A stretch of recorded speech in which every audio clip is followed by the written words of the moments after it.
Hello YouTubers, Alaska Prepper here. Time for your wake-up call. So today I'm just going to go over a short article here and then look over another quick article. Just go over it real quick, not read the whole thing. I keep trying to drive home the fact that the economic system as we know it is not going to last forever. And in my opinion, and in the opinion of a lot of financial experts, when it does fall, it's going to fall pretty hard. Okay, so I'm not turning this channel from a prepper channel into a financial channel, but in order to know what people are going to want to prepare for, either this or that, that's why I cover different things. Like a couple weeks ago or so, I covered a coronal mass ejection. You know, uh, uh, every once in a while, I'll cover how the food shortages are going to affect or are affecting the world. However, if you guys haven't visited the Ice Age Farmer, Christian, he's the one you want to go to for that because he is awesome at that. Okay, so the reason I cover these things, so you know real quick, is so that you know that we are still on a path that's pointing downward as far as the economy goes. And hopefully that will allow you to prepare better for what's coming. Okay, so here we go real quick. Former, and this article is about 2 or 3 days old. 9/14. What's today? The 18th. So it's posted 4 days ago. Former British Prime Minister Gordon Brown warned that a leaderless world is sleepwalking towards a repeat of its near meltdown of the last significant financial crisis a decade ago. Britain's former Prime Minister during the period This is him during the period when the collapse of Lehman Brothers triggered the worst financial crisis since the Great Depression, said that after a decade of stagnation, the global economy is now moving into a decade of vulnerability.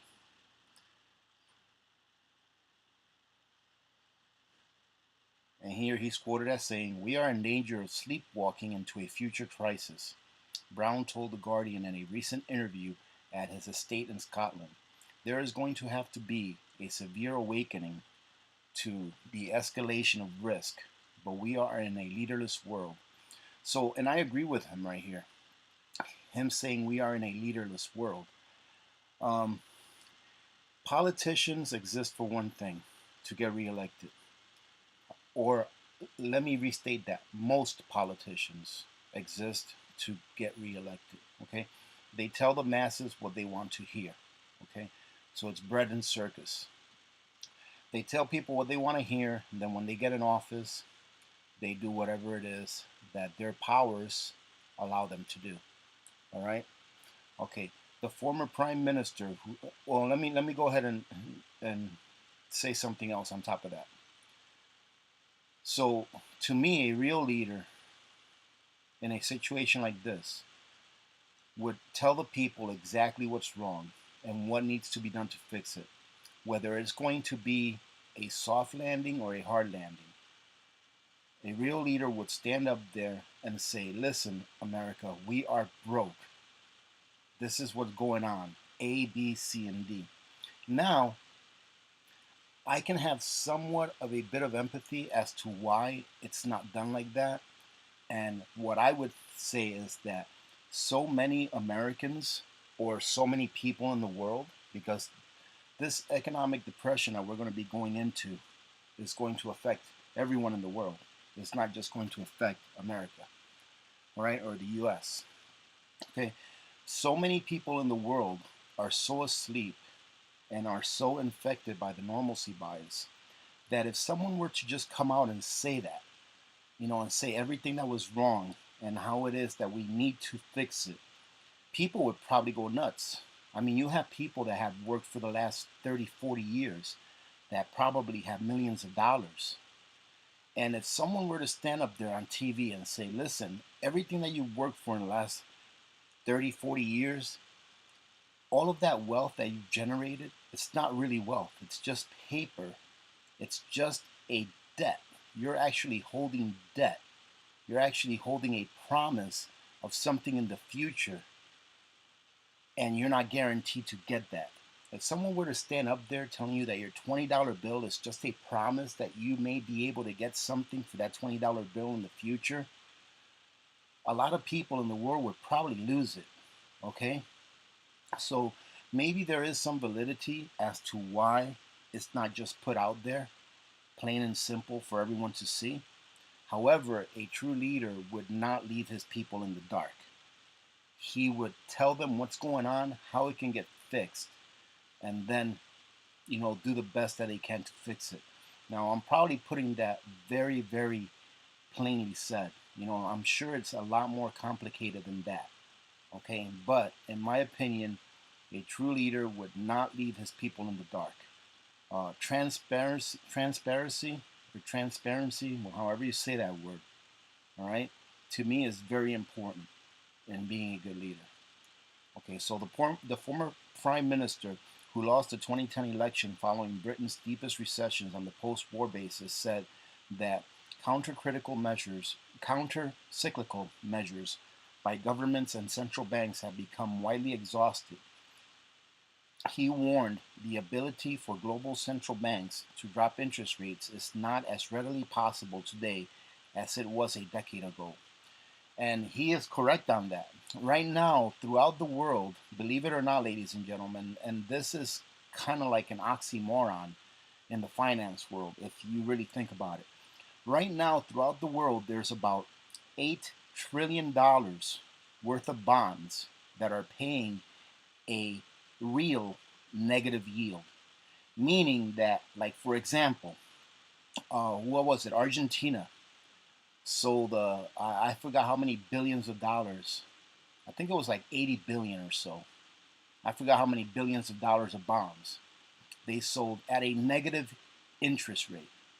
Pretty much, the people that bought those bonds, or the people that lent Argentina that money for the bonds that they sold, pretty much told them, here's $100, and in X number of years, you can give me back 95. And to me, that's an oxymoron, because when you lend money to someone, it's because you're going to make interest on that, not because you're going to pay them interest for holding your money. So right now in the world, there's about $8 trillion of negative yielding bonds, right? Which is pretty crazy. So him having said that we don't really have too much dry powder to go into the next recession, i.e. Depression, is true. We don't really have that much to go on anymore. Okay. Brown had his doubts that China would be as cooperative for the second time to provide a global stimulus, primarily due to the Trump administration's trade war launched squarely at Beijing. Trump's protectionism is the biggest barrier to building international cooperation, he said. Brown said the last crisis had its roots in the U.S. real estate sector, with massive losses sustained on subprime mortgages cascading through global markets. Brown warned this time the trigger to the next global meltdown would be much larger. It is difficult to say that what will trigger it, the next crisis, that is. But as we at the latter end of the economic cycle, where people take greater risks. Let me say that again because I couldn't see that very well. But we are at the latter end of the economic cycle where people take greater risks. There are problems in emerging markets. And I talked about that not too long ago, about the emerging markets not being able to pay back their debts that they took out in U.S. denominated paper. Because now that their currency or their fiat is valued less than it was when they took out the loans, now they're going to need more of that fiat to pay back in US dollars. Brown told The Guardian that an era of focus should be commercial and industrial lending at a time when the Federal Reserve is entering into a period of quantitative tightening. It could arise, and I don't really agree with that. The Fed may say that they're tightening, but I don't think that they are tightening. I think that they're still easing. I think they're still practicing quantitative easing. Because think about this, ladies and gentlemen. How can the Fed be tightening? Okay, yeah, they're increasing interest rates a quarter point every so often, right? And that's a form of tightening. Another form of tightening is them selling off all of the bonds that they acquired in the past that they bought because no one else would buy them. Okay, so how can they be selling all these bonds off? All right, how can they be tightening when we're still running a deficit? If we're running a $1 trillion a year deficit, we have to be borrowing the money from somewhere. And who are we borrowing it from? Russia has sold almost all of it. I think they have like $16 billion worth of bonds left, and they started last year off with like 89 billion. China is not buying anymore. All right, I think Japan just bought like 5 billion not too long ago. But countries are not buying our debt. The only countries that are actually buying our debt, I feel, are by proxy, meaning that the Fed is probably providing them with the money so that they can buy the debt, which is by proxy. Like, for example, here, a year or two ago, I remember reading something where Belgium bought like $300 billion worth of U.S. debt. And Belgium, $300 billion is about their GDP. So how in the world could they afford to purchase $300 billion worth of U.S. debt when their GDP is about the same? Now, I could be wrong about their GDP. This was an article that I read a while back. But, you know, when I say that our debt is being bought by proxy, what I mean is that the Federal Reserve is really buying it, but making it look like someone else is buying it. Okay? So he also warned that in an interconnected world, there is an escalation of risk. We have had decades of stagnation, and we are now about to have a decade of vulnerability. Recalling the freeze-up of credit markets a decade ago, Brown said governments had sought to compensate for the lack of trust between banks by cooperating more closely. However, he warned that this cooperation would not repeat next time, when blame takes over cooperation. So he's saying that this next time that we have a crisis, that banks aren't going to cooperate with each other. They're going to start blaming each other. And then in turn, countries are going to start blaming each other. In the next crisis, a breakdown of trust in the financial sector would be mirrored by breakdown of trust between governments. And there you go. There would be the same willingness to cooperate. There wouldn't be the same willingness to cooperate, but rather a tendency to blame each other for what's gone wrong. Okay, so I'm going to go ahead and let you guys read the rest of this article, but I think it's pretty interesting, an interesting read. And what this guy's saying is, I have to agree with what he's saying, you know? And this guy's not coming from America, he's coming from Scotland, but nonetheless, what he's saying makes a lot of sense. And I wanted to show you here, I wanted to share an article that's a couple of years old, but I wanted to show you what, oh, I don't know, maybe it's not going to come up. Oh, there it is. I wanted to show you here what the president's mentality was a couple of years ago. I'm not sure if it's the same now, but this is what he said. And this is like from 2016. Let me see. May 9th of 2016. Okay, so that was before he was elected. Okay, Donald Trump on Monday said it was crazy to think he would try to negotiate his way out of full repayment of government bonds, despite what he suggested last week. But he did suggest another potentially alarming option for debt management. Okay, here we go. First of all, you never have to default because you can print money. All right, this is a quote.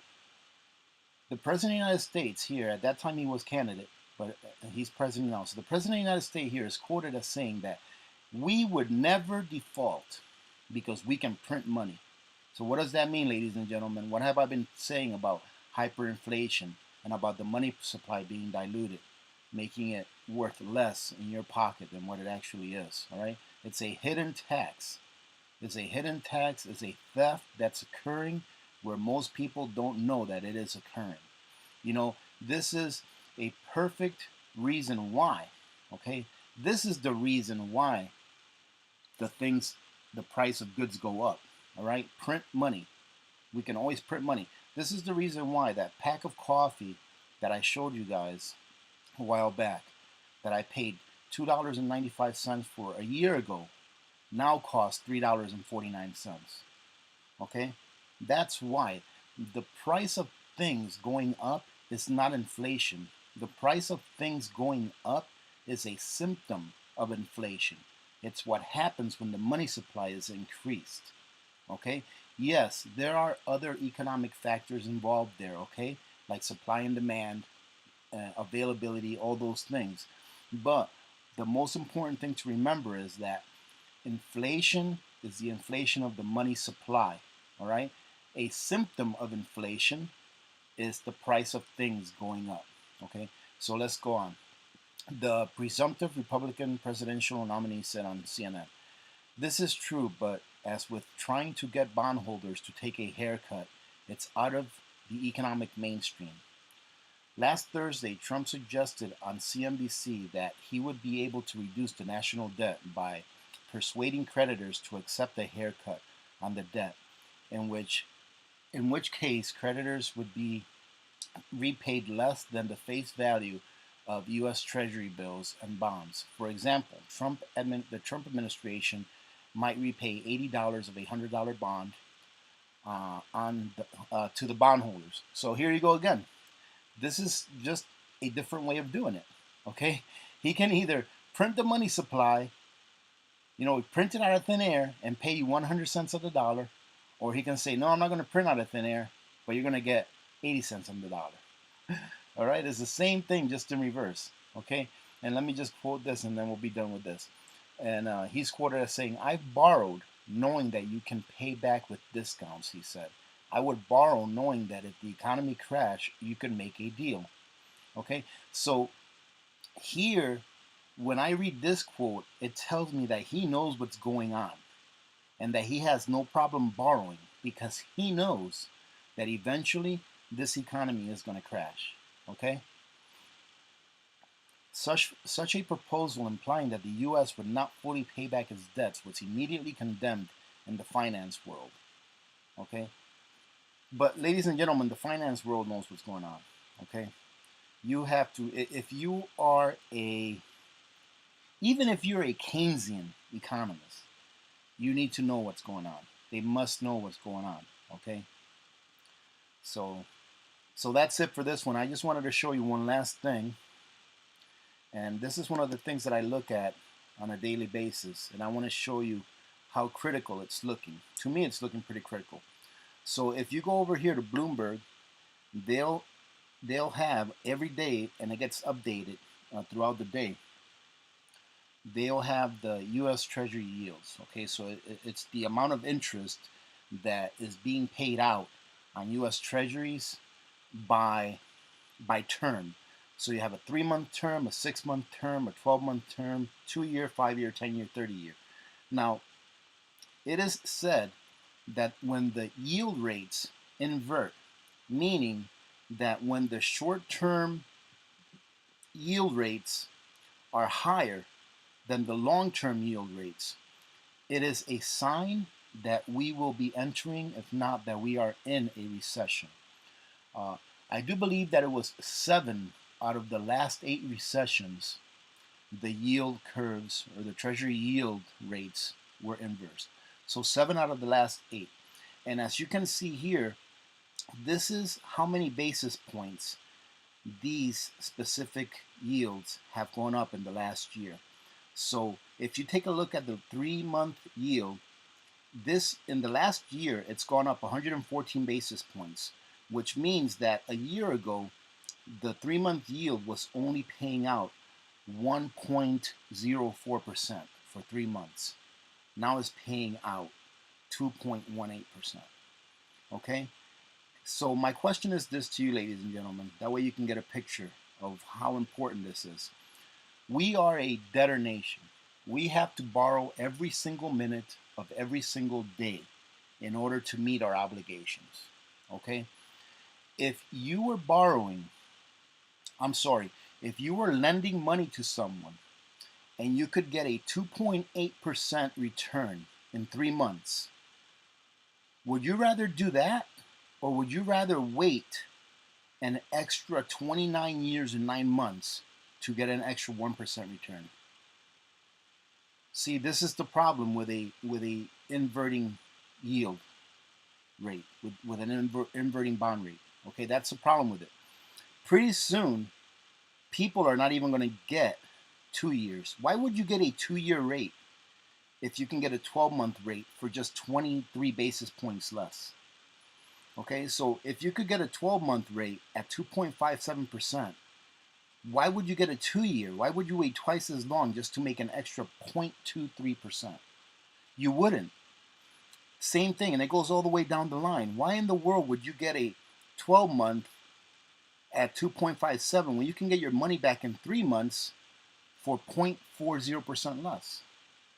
People are going to opt to get this one and this one. Probably the first three. These guys, they're not going to be borrowing 2, 5, 10, 30 years when these invert. It's going to end up being that the interest rates for the lowest return, for the lowest number of months that it takes for you to get your money back, these interest rates are probably going to end up being higher than these other interest rates. So what does that mean? That means that we're going to have to revolve our debt sooner. There's going to be a faster revolving. It's just like a credit card. You know, you're going to have to pay that credit card off every 3 months or every 6 months instead of every 30 years. Here, when it's every 30 years, a politician can say, yeah, I'm going to give you this, I'm going to give you that, and that, and that. And inside his head, he's like, I don't care. I'm borrowing this money, 30-year debt. I'll be dead before this money has to be repaid back. It's not the case here. It's not the case here or here or here. Okay, or even here. So this is going to be a problem. Keep your eyes on this. When this inverts, we're going to be in big problems. Okay. Well, ladies and gentlemen, my battery is running low and my plug is in the other room, so I'm going to go ahead and shut up for now. Hopefully I didn't bore you to death today. Well, anyways, I hope that you guys are having a good morning. Just to let you all know, I actually recorded my next payday prep a couple days ago. But I'm going to put it up on Friday since I usually put it up on Thursday night, Fridays. I found some really good deals, so I recorded it and uploaded it, and all I have to do is edit it, and then I'll go ahead and publish it. But I'll be putting that up the day after tomorrow, so you guys can take a look at that. I got some pretty good deals, so stay tuned for that. And having said that, ladies and gentlemen, I hope you've been having a really good week, and I hope that you have a good day today, and many blessings to all of you. And same goes for everyone down in the East Coast that's getting just hammered by all the flooding. So I hope that everyone out there is faring okay. I think we've had less deaths than were projected. Nonetheless, any death is too many, but we've had less than what I think was projected. So having said that, remember to be good to each other. When good people do good things happen. Remember, each one, teach one, and repeat. If we all did this, the world would be a better place, and you know that it will be a better place. Many blessings to all of you and your families. To all of you new subscribers, by the way, my subscriber list, I have not been able to see any new subscribers. Any of the new subscribers that have joined our community, I have not been able to see them on my subscriber list. I think YouTube stopped posting subscribers. The last subscribers that I can see on there are like 2 months old. So to all of the new subscribers, thank you all very much for joining our community. As you will soon see that we have a very close-knit community here. We all try to help each other out, and we all try to learn from each other. So welcome to all of you. And like I said before, many blessings to all of you and your families. This is Alaska Prepper, and I'm out.